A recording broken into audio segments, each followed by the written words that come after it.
Hi guys, welcome to the Students for Unified Relief fundraiser.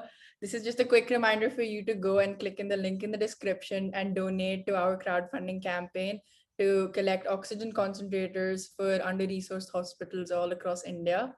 Today, we have 4 students, Saumya Vashishtha, ARJUN, PANDEY, Saarthak Chaturvedi, and Kartikeya Singh, all 1,500 plus students on the SAT. And they're here to share some tips and secrets and advices for all of you who are going to be giving your SAT or giving your SATs. So I think Pandey, you can start us off. Yeah, sure. Okay. So I personally gave the SAT a lot of times and I didn't actually crack it. But I didn't decrease my score every subsequent time, unlike some people in this call.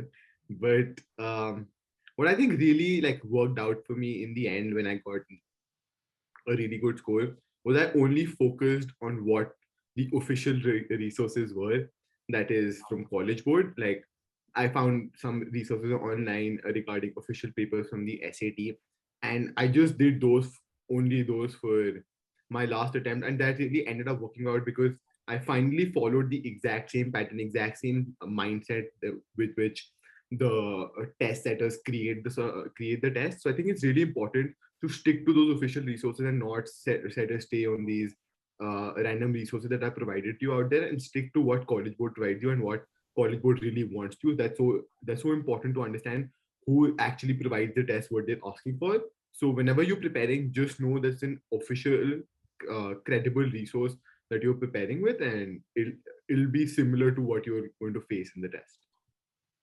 So if you guys could also just include, if you guys like gave it more than once, how many points your score was increased by, like 100, 120, because I'm not sure. Yeah. You guys could also include that if you want to, as you know, a part of your SAT journey. I can go first. The first time I gave it, I got a 1430. The second time I gave it, I got a 1500. The third time I gave it, I got a 1520. And the fourth time I gave it, I got a 1560. And that was my final score. Saarthak, you want to continue? You can, and I'm sure all of you already watched it, but Saarthak has an amazing YouTube video, which kind of is just the entire summary of how he prepared for his SAT, which is a great help. And all of us have watched it like a couple of times now before our SAT attempts. But yeah, Saarthak, you have the stage. Yeah, I was going to say that if you want all of my SAT advice, you should go to my YouTube channel and subscribe. So I gave the SAT thrice. I got a 1400 when I gave it for the first time, then a 1520, and then a 1590. So that's 190 points. And the main improvement that I had was in English, because I was sort of okay with maths from the beginning, because you study additional mathematics or AP math in school. So that covers mostly the math section. So you don't need to work too hard. One important thing that I realized when I was trying to improve my score was that the SAT is a very trainable skill. It's not like, oh, I've read books for a very long time, so I'll be naturally good at it. That is true. There are people who need to work less hard, but anyone at any level of English writing, or there are people who are better at English, there are people who are better at math, anyone can get a perfect score, because SAT is very specific to the types of questions it asks, and it's very trainable in itself. So if you practice with only College Board material and you start to identify, this takes a lot of work, just by the way, to actually train for the SAT. Like once you start to identify what exactly the test is asking you, then it's not really about how good you are at English or math, it's about how good you are at the SAT. So yeah, SAT specific training using SAT specific resources from the College Board. That's the main tip I have. Kartikeya, you can continue.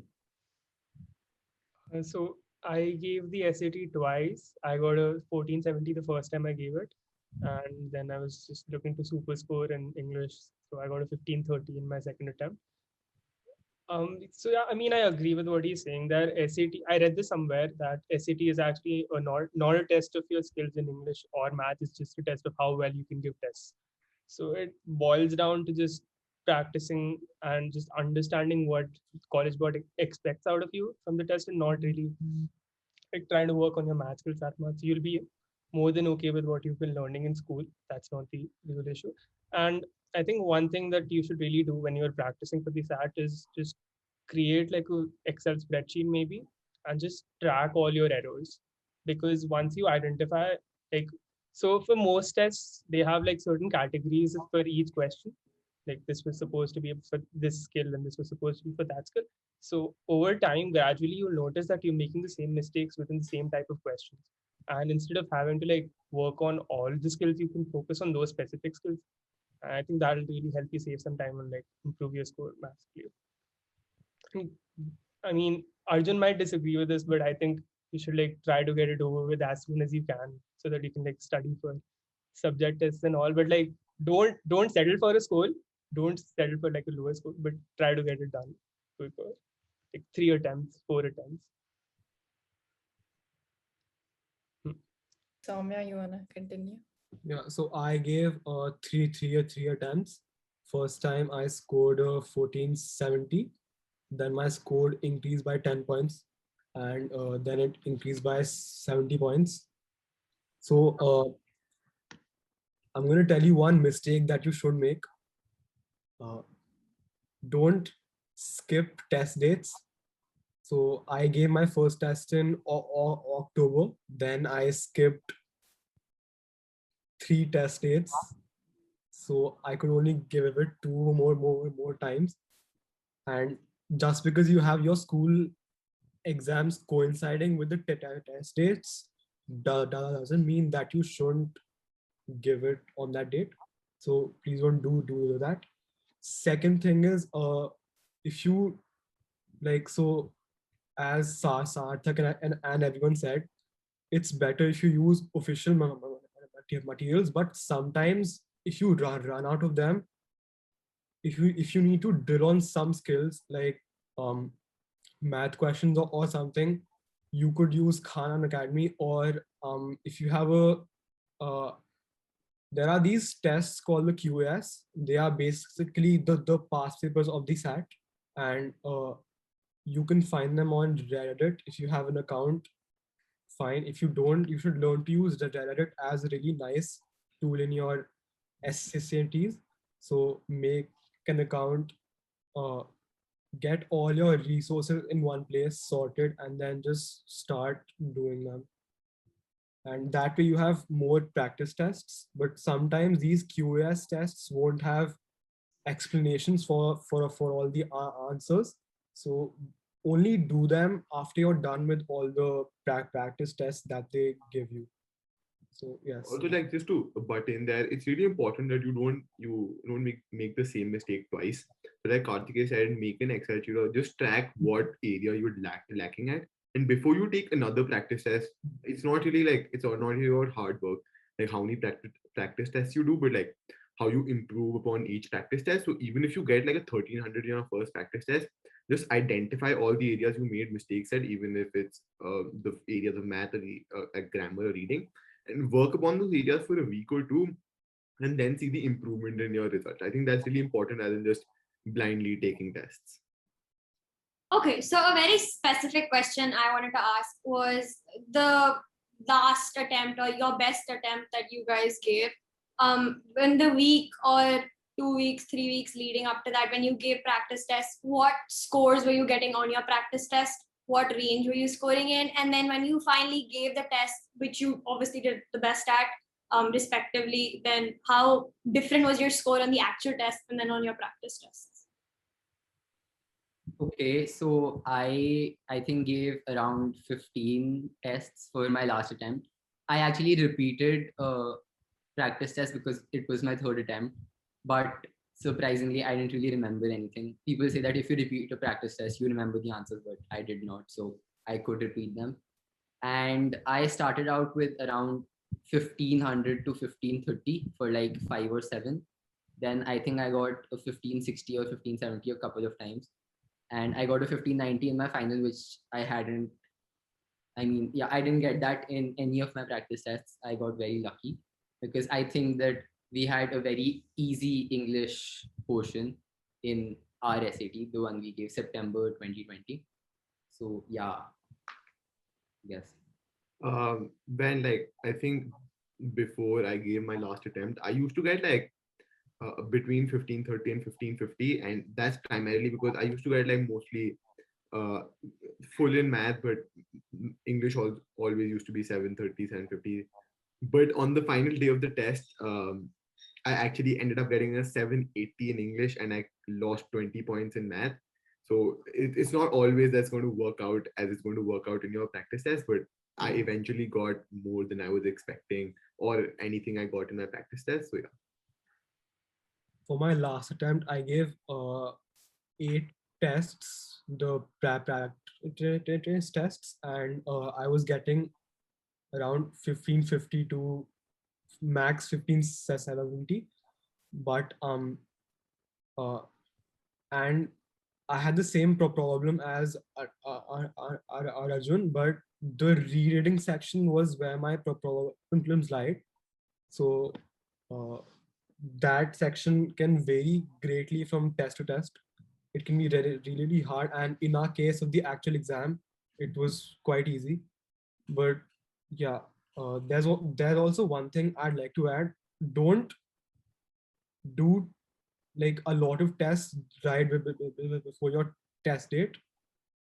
Like you should know when to stop, because there's a point after which you might get saturated. And my last practice test I gave just before the night, I scored a 1520 in that. So like a 30 per point drop from the lowest I was getting for like the past month. So yeah, don't overwork yourself like right before your test date. Yeah, I got a 1490 before my test day.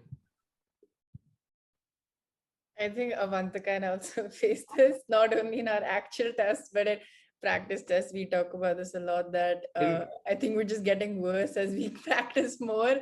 Yeah, Pandey, you're saying something. I think it's really important to like just have like a cool, calm mindset. Like before, when the first 3 attempts I gave, I always was really stressed. I couldn't sleep at night. And that always resulted in like me not breaking that like 1530, 1550 barrier. But when I was going in for my last attempt, I knew I couldn't do anything more. I already had like a super score 1530, which was like fine. I mean, I could still apply to decent colleges, but I went into like very cool mindset, expecting nothing, just did the test, and I didn't overthink any question. I didn't overthink any answer, and that really like paid off because I ended up getting 780 in the English section, something I'd never ever done in any of the practice. It was really important to like do so. Literally, that was my next question. The 2 attempts that I have given, the first time I was insanely relaxed only because I wasn't prepared. And I actually did better than the time I actually prepared because I was super stressed, which is pathetic, but it's what happened. So any tips about, your SAT actual day, you guys want to share? Relaxed, how you should go about it, is there any like calming mantra that you guys Breakfast. Yeah, okay. Apart from breakfast, the day prior, I would only sleep for like 3-4 hours because I used to spend my day just tiring myself out.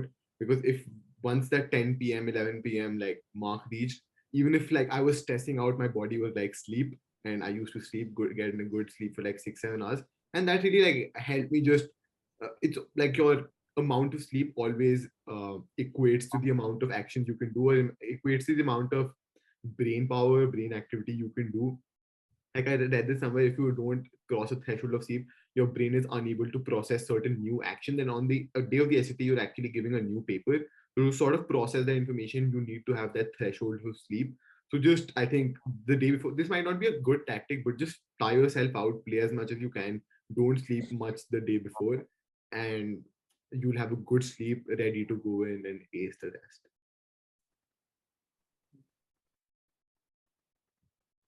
Saarthak? Yeah. For the test day, I didn't really do anything before the test day. I just had a very regular day. I didn't do any practice or any test because I just had this rule that nothing one day before the SAT. Before that, I was doing papers regularly. So I think that it's not just about the last day, it's about sort of having a downward sloping gradient. Like I was doing one paper a week, like that was I think 2 months before the SAT. Then I was doing one paper a day, which was 2 weeks before the SAT, and 1 week before the SAT, I was still doing one paper a week. But then when 3 days were left, I did one paper in 2 days, and when 2 days were left, I stopped doing papers. I just started reading my mistakes. So start getting more and more relaxed as you near the test date, and you should be in your most relaxed mindset when you actually show up for the test, which is a very hard thing to do. So I think that what worked out for me and Arjun as well, and probably Kartikeya too, is the super score. Because once you already have a decent score, like I had a 1520 entering my third attempt. So I wasn't stressed. I was like, even if I don't ace this, it's fine. I already have a decent score. I can still apply to good colleges and still have a good chance. So I wasn't too stressed, and I don't really have a routine. Don't eat sugar in the morning because sugar makes you sleepy. Eat long-term carbs like oats and toast and stuff like that. Um, and yeah, get like nice pajamas. I always wear jeans because they are the most comfortable piece of clothing for me. I like jeans more than pajamas. Maybe weird, but yeah, wear whatever you're most comfortable in. I wore a hoodie and jeans because I like wearing that. So yeah, just be as comfortable as you can, basically. So I have a more specific question to like, I think something I'm guessing all of you struggled with was more of the reading section. So are there any like specific tips you have for the reading sections or any of the passages? So there's the science one, social science, fiction, history, or any specific tips for those different passages? You I don't remember? have any specific tips, but what I used to do was I used to like, so you basically you have like 13 or like 10 to 13 minutes for each passage. I used to plan to like every 10 seconds what I should be doing before when I was doing a practice test. But like I always in those the time that I allocated, I gave a very small time to the initial reading. And my goal was to I need to get the idea that each paragraph or sort of each main idea that's being conveyed across the test. And when I used to go through the questions, I used to like again cross check. So for me, it was all about getting the idea first, and then when I'm tackling each individual question, then finding the evidence for it. And that's how I like planned each of my how I'm going to tackle each passage or each question. And that sort of worked, but it might not work for everyone. But like I'm a pretty fast reader, but I don't grab all the ideas at once. So I played to that strategy, read the paragraph very fast once, got the main idea, read through the questions, and then linked each question to each answer. Yeah, one very big tip that I have is that reading is all about time management. It cannot be 13 into 5 is it's 13 into 5, right? Something like that. Yeah, 65. So it should not be that. It can be, but it's really tough to do that. The first passage is usually literature, which is one of the easiest passages. It is the smallest one, and it's pretty straightforward to do. So do just you have, I think, before the time starts, you have like 30 seconds. Even if you have 30 seconds, you can just look over the topics and see which passage is about what. So I always did the literature one first. Then we had like two science passages. So then science, then social science with the data and stuff, then history in the end, because I was really terrible at history. It takes a lot of time to read, a lot of time to understand. So I had like 18, 19 minutes for the history passage because I finished everything else quickly. So that is very useful because if you get stuck on a history passage, you will get, I don't know, 10, 9 minutes left for one social science passage that you could have done easily. That's what happened in my first SAT attempt. I screwed up one passage that I could have gotten a full score on, but I didn't manage my time well. So that is very important. I have forgotten a lot because I remember I had very specific tips for reading because reading took a lot of work. I was really bad at it. But again, the mistake mistake reviewal process. Like if all four of us are saying it, it must have some weightage that once you start to identify your mistakes and start finding patterns, like it's not, it won't be like you're getting all sorts of questions wrong. There'll just be like two or three types of questions that you get wrong over and over again that really takes a huge toll on your score. So if you can identify that and only work on those one or two skills, then it really, your score shoots up immediately. Also, like just to add on, there's always like a 10-minute gap after reading. And I've seen a lot of people just discussing answers between that. And that's, I think, that's the worst thing you can do to your test. It just makes you overthink a lot. And when you're going into that grammar section, you're like, should I focus on reading or should I focus on grammar? And you end up screwing grammar as well. So if you're prepared enough and you're like done with reading, just sit aside, drink water, eat something for the 10 minutes and don't focus on what's already happened. Focus on the next section because the SAT is actually 4 component. It's not just reading. So if reading's still gone, like if you're thinking ki, I could have got a 4, I was getting 400, but 350 as a guy, get a 400 in grammar by focusing on it. Don't discuss answers and stress yourself between the test. No, it's very important to have a strategy, a very clear strategy that you're going to use. And Malab, don't develop it like on the spot, obviously.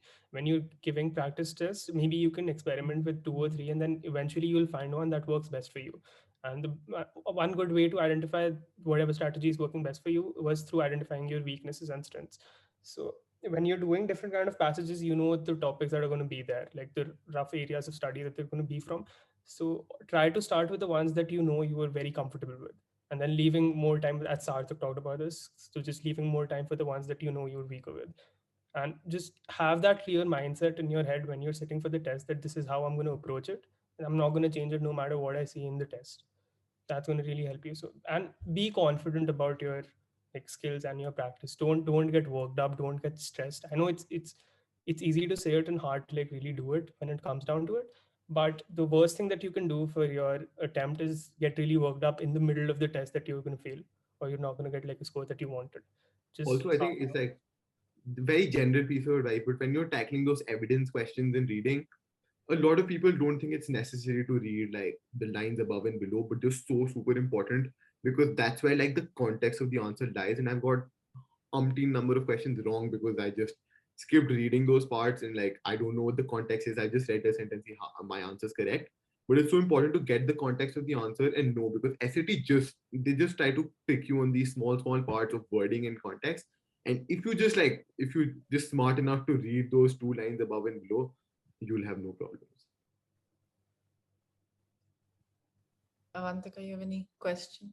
Yeah, I actually did, unless Saumya wants to say something. No? Okay. So one thing I noticed this time that I gave my SAT was that when I was doing practice tests, I would finish the sections sometimes 10 minutes before or 15 minutes before, especially my reading and writing, for which I was like super excited. Ki, wow, I finished reading 10 minutes before the actual time. How did this happen? And then when I finally gave my test, I actually finished just in the nick of time. So is that something that happened to you guys as well? Or is that just specific to me? So when you're giving your practice test, you always lean into yourself. Like you're probably not doing it. You're thinking you have 10-15 minutes left, but like when you're actually giving the SAT, you don't have 65 minutes. You have like 63 to 64 minutes, and that's why like you're probably stressing yourself on why I just did it in the nick of time. Plus, why you're sitting in like a room full of 50 people, there are always distractions that you're going to do. That look around or just like no one can just stay like 60 minutes. They're not going to look at the paper. If you're alone, maybe you have nothing to do other than stare at a wall, so you're doing your paper continuously, and that happened to me a lot as well. um, so yeah, it's nothing to worry about. Just when you're doing those practice sets and you have like, if you're doing it just in the nick of time, add 2-3 minutes for your for like the end day, because these uncertain like events are going to happen and they might consume 2-3 minutes of yours. I mean, when you're practicing, try to emulate like the final day circumstances as much as you can. And I mean, if you're finishing early, maybe try to pace it out, like check the time in between a lot of times and just try to pace it out in a way that you finish in time. Don't try to finish early because that's not going to help you. And I mean, if maybe you can think that you'll have 10 minutes left in the end, and then you'll go back to some place where you thought you could like work more on. Instead, just use those 10 minutes and divide them to just like give more time to every segment instead of waiting till the end. Last couple of tips about reading. One is that please be very honest. This is actually about the entire SAT, mostly math and reading. Once, like when you're doing practice tests, you need to be really honest with your scoring. Because I cheated a lot when I was scoring my practice test. I was like, ha, ye to main sahi kar hi leta, and I just gave myself the point. And that doesn't happen I mean, obviously the real test scorer, which is a computer, isn't gonna award you free marks thinking ki ye to main kar hi leta. So stop doing that. It's a very hard thing to do. I was never able to do that, but you should be doing it ideally. And one more thing that I had was that a lot of people think that reading is subjective. Or wait, objective. 1 second. I'm not sure. But yeah, one of them means clearly obvious. The other one means open to interpretation. Yeah, objective is clearly obvious. Yeah, so a lot of people think that reading is subjective when it's not. It's as objective as math is. It is, I'm saying it right now. So if 2 plus 2 is 4, and that's very obvious in the math section, that's how obvious it should be in the reading section. If you're very confused between two answers, like they're both equally correct, you're making a huge mistake in either understanding the context or leaving out a very tiny detail, which either rules out one of the two answers or makes one less specific but correct. The other one is more specific, but it includes one tiny detail that is not really mentioned, so you can't just assume that. So it is just as objective and obvious as math is.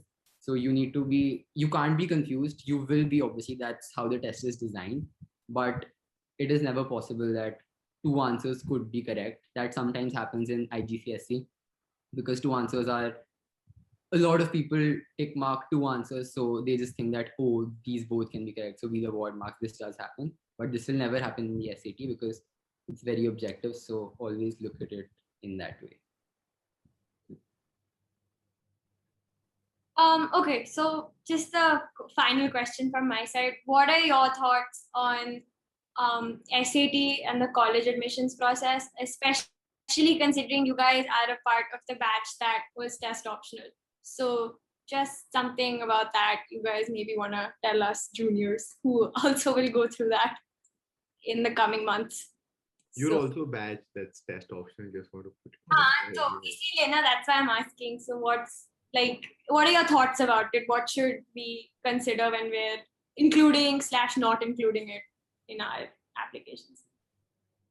I mean, just don't let even if it's test optional, it's not like you just don't have to pay attention to it. I mean, if you especially don't decrease your score once you've already given it. I think that's the worst thing you can do to yourself. Also, admissions officers recognize the fact that SAT is very biased because it has shown a trend that people of higher income levels, there's a huge income gap even in the SAT. If you don't have that sort of education that is proportional to your income level, you're bound to score less on the SAT. But regardless, a general piece of advice is to give it, if you're decided on giving the SAT, just give it your best foot. It shouldn't be like, I'm just giving it for the fun of it, I'm just trying it out. If you're actually giving the SAT, give your 100% to it. Like the rest of your application. If you're doing an activity, do it with all of your heart and purpose, because it just doesn't make sense that it'll go into your application 90%. And like colleges don't like children who are giving their 90% to it. They like people who are giving their 100% to the things they're actually passionate about. So when you're giving your SAT, give it with your utmost dedication and purpose, and dedicate a solid amount of time. Like, if you're not getting good scores, you should be dedicating a solid amount of time, and it is obviously going to be a stressful period, but it's up to you how to balance between SAT, extracurriculars. What happened? It all works out. It worked out for us. It's worked out for the previous batches. So you have no excuse for it. Just work out for your time and give your 100% to everything. And I think Avantika, that way we have a kind of an advantage because we don't have to even give subject tests, which you guys did give subject tests, right? Or did you? We did. We did. Yeah, so we don't even have that. Not most, but some schools are subject test blind for subject tests. Some still are accepting them, but I think this next month is the last one that you can give in. They're removing subject tests, right? They've removed them, correct. Yeah, so like it doesn't make sense to like, I mean, they're happening in June, right?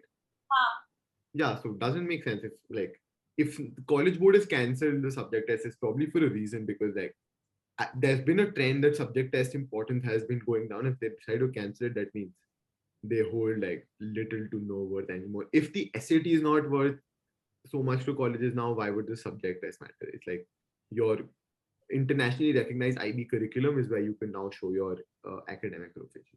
Just speaking of subject tests of the ACT, did anyone give the ACT? And okay, yeah, Kartik, anything you wanna just add about that? Or So, I mean, okay, between the two SAT attempts, I gave one ACT attempt, and I mean, I don't know what to say about it. I basically I performed very much similar to what I was expecting in SAT, but like my reading was worse than it would have been in SAT.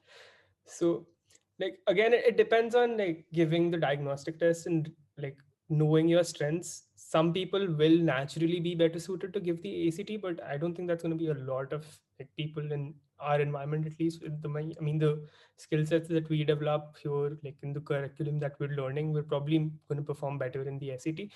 Especially like people who are not from a STEM background, there's no point going towards the ACT anyway because of the science segment. One big advantage that I say is ECT does have is that you can superscore 25% of it, whereas for SCT you can only superscore 50% of it. Even though again this comes as a cost that not a lot of universities will accept ACT superscores. So it comes down to like finding out what university you're applying to, what's going to suit you better. I would personally recommend sticking to one and just probably that's going to be SCT for most of you. Also, like just go in with the mindset that SAT is not going to be the deciding factor in your application. If they have like a 1530 kid and a 1590 kid, it's not going to decide like if they'll just admit the 1590 kid if they admit the 1530 kid. It's not the deciding factor. If you just cross a threshold, you're in. Like, and I'm just telling you that from like I think from what I've realized. I always thought SAT was so important. People with high score got in, and like people have told me I got a high score. That's why I got. That's not true. Like you get in because of who you are, not your SAT score, because that doesn't tell you anything. That doesn't tell the college anything about you until you have a perfect score, which just goes on to show that you want to be perfect at something, and like this just gives off the personality trait. One thing I have to say about your test optional mindset is that get rid of it for now. I mean, Arjun was absolutely right when he said that this test optional thing largely applies to people with a negative bias upon them. Like they don't have the resources, so they can't perform well even if they wanted to. So it makes sense that it's test optional for them. People with huge caliber would not be able to get in just because of their SAT. But with the position you are in, with the school you go to, you can absolutely do well on the SAT. And till the point when you come to the last attempt possible before your applications, do not think that, oh, it's test optional, so I don't need to pay too much attention to it because I don't have to send my score. Think that, yeah, you have to send your score and you have to get a really good score, because as far as I've seen a huge correlation between good SAT scores and good admissions in our school itself. I mean, it does happen. Test optional people do get into IVs, test optional people do get into Stanford, but it doesn't always happen. There is a positive correlation between good SAT scores and good admissions. So I mean, what are you losing, right, by doing well on the SAT when it is a factor that they're going to consider? Especially as internationals, you have already, I don't know, 90% less of a chance than people who live in the US because of the amount of students they accept. So you need to shine out more. So don't leave any stone unturned. Like do everything that you can. If you can't crack the SAT, it's fine. It's test optional. But if you have the opportunity to, then just please do it. Don't think it's test optional. okay, great. Thank you. I think we're gonna end on that note.